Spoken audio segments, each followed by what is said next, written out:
episode na ito, gusto naming baguhin ang nakasanayang perception ng mga tao tungkol sa savings. Makikita ito sa simpleng equation na ito.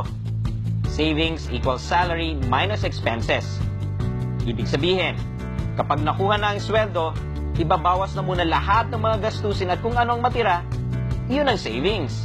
Dapat baguhin natin ang pananaw na ito upang maging expenses equals salary minus savings. In other words, pagkakuha ng sweldo, ibawas na agad ang 20% at 10% na pang savings at miscellaneous bago mag-budget ng mga expenses gamit ang natitirang 70%.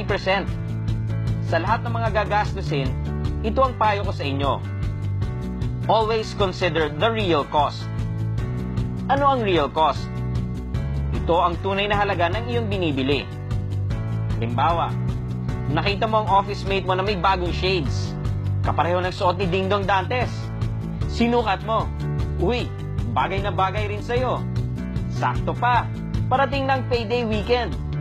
Ano ba naman ang 8,000 pesos kung magiging kawangis mo naman si Ding Dong? Kaso, ang monthly income mo ay nasa 20,000 pesos lang. Kung tutuusin, ang 8,000 pesos ay katumbas ng 1.5 weeks work. Isipin mo, is a brand new pair of shades really worth 1.5 weeks work? Kung ang sagot mo ay hindi, bakit hindi ka nalang bumili ng 1,000 shares of SM Development Corporation? Magiging kasosyo mo pa si Henry C. Budgeting is not as hard as you think. Kailangan lang talaga ng konting disiplina.